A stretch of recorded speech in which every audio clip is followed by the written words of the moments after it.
سیدہ زینب کے بعد سیدہ خدیجہ رضی اللہ عنہا کے ہاں سیدہ رقیہ پیدا ہوئی۔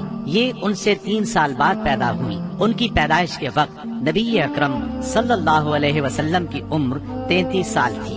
گویا اعلان نبوت کے وقت ان کی عمر 7 سال تھی۔ یہ بھی اپنی والدہ کے ساتھ ہی ایمان لے آئے۔ اسلام سے پہلے رسول اللہ صلی اللہ علیہ وسلم نے ان کا نکاح اپنے چچا ابو لہب کے بیٹے عتبہ سے کر دیا تھا۔ رخصتی نہیں ہوئی تھی۔ آپ نے نبوت کا اعلان فرمایا تو ابو لہب دشمنی میں سب سے آگے بڑھ گیا۔ اس نے بیٹے کو حکم دیا، محمد کی بیٹی کو طلاق دے دو، طلاق نہیں دو گے تو تم سے بات نہیں کروں گا۔ باپ کے کہنے پر اس نے سیدہ رقیہ رضی اللہ عنہا کو طلاق دے دی، یعنی یہ طلاق صرف اسلام دشمنی کی بنیاد پر دی گئی تھی۔ اس کے بعد آپ نے سیدہ رقیہ رضی اللہ عنہا کا نکاح سیدنا عثمان رضی اللہ عنہ سے کر دیا۔ سیدہ رقیہ نے سیدنا عثمان بن عفان رضی اللہ عنہ کے ساتھ حبشہ کی ہجرت بھی کی، اور یہ اسلام میں سب سے پہلی ہجرت تھی۔ حبشہ میں ان کے ہاں ایک بیٹا پیدا ہوا، اس کا نام عبداللہ رکھا گیا۔ اپنے والدین کے ساتھ ہجرت کر کے یہ نواسہ رسول مدینہ منورہ پہنچے اور 6 سال کی عمر میں وفات پا گئے۔ 2 ہجری میں غزوہ بدر پیش آیا تو سیدہ رقیہ بیمار تھی۔ سیدنا عثمان رضی اللہ عنہ ان کی تیمارداری کی خاطر غزوہ بدر میں شرکت نہ کر سکے، تاہم نبی کریم صلی اللہ علیہ وسلم نے انہیں مال غنیمت میں سے حصہ عطا فرمایا۔ غزوہ بدر کے دوران میں ہی سیدہ رقیہ انتقال کر گئی، یعنی جب آپ بدر کے میدان سے واپس تشریف لائے تو یہ دنیا سے رخصت ہو چکی تھی۔ آپ ان کے جنازے میں بھی شریک نہ ہو سکے، البتہ قبر پر تشریف لے گئے۔ سیدہ رقیہ نے قریباً 21 سال کی عمر میں وفات پائی۔ انا للہ و انا الیہ راجعون۔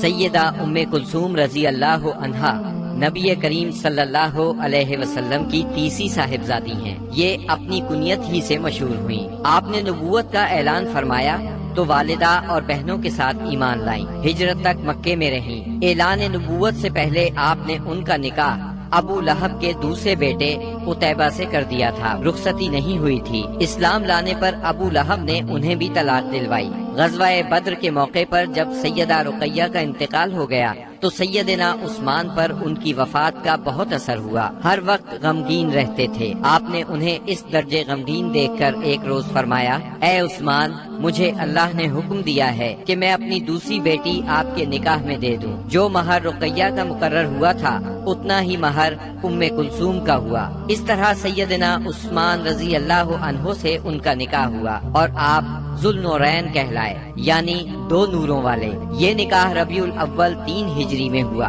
ام کلثوم کے ہاں کوئی اولاد نہیں ہوئی۔ جب تک سیدہ ام کلثوم سیدنا عثمان کے نکاح میں رہیں، انہوں نے کسی اور عورت سے نکاح نہیں کیا۔ سیدہ ام کلثوم کا انتقال بھی نبی صلی اللہ علیہ وسلم کی زندگی میں ہوا۔ انہوں نے شعبان 9 ہجری میں رحلت فرمائی۔ ان کے انتقال پر سیدنا عثمان رضی اللہ عنہ اور زیادہ غمگین ہوئے۔ ان حالات میں نبی اکرم صلی اللہ علیہ وسلم نے انہیں تسلی دیتے ہوئے فرمایا، اگر میرے ہاں 10 بیٹیاں بھی ہوتی تو میں یکے بعد دیگرے عثمان کے نکاح میں دے دیتا۔ نبی کریم صلی اللہ علیہ وسلم کی چوتھی بیٹی سیدہ فاطمہ رضی اللہ عنہا تھی۔ آپ سب سے چھوٹی تھی۔ آپ نبوت کے پہلے سال پیدا ہوئی۔ آپ کی چال ڈھال رسول اللہ صلی اللہ علیہ وسلم سے بہت ملتی جلتی تھی۔ صرف یہی نہیں بلکہ اٹھتے بیٹھتے اور ہر بات میں سیدہ فاطمہ سے زیادہ آپ کے مشابہ اور کسی کو نہیں دیکھا گیا۔ آپ کی عمر 15.5 سال کی ہوئی تو نبی اکرم صلی اللہ علیہ وسلم نے آپ کا نکاح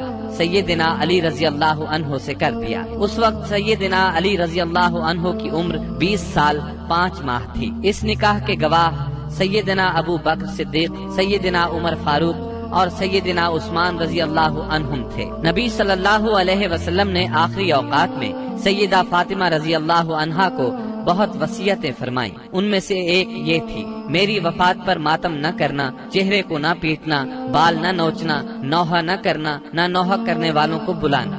نبی صلی اللہ علیہ وسلم کی وفات کے بعد آپ صرف 6 ماہ زندہ رہیں، پھر چند روز بیمار رہ کر وفات پا گئی۔ انتقال 3 رمضان 11 ہجری بروز منگل ہوا۔ انا للہ و انا الیہ راجعون۔ رسول اللہ صلی اللہ علیہ وسلم نے آپ کے بارے میں فرمایا، فاطمہ میرے جسم کا ٹکڑا ہے، جس نے فاطمہ کو ناراض کیا اس نے مجھے ناراض کیا۔ اسی طرح آپ کو سیدہ فاطمہ رضی اللہ عنہا کی اولاد سیدنا حسن بن علی اور سیدنا حسین بن علی سے بہت محبت تھی۔ اللہ تعالیٰ کی سیدہ فاطمہ پر ہزارہا رحمتیں ہوں۔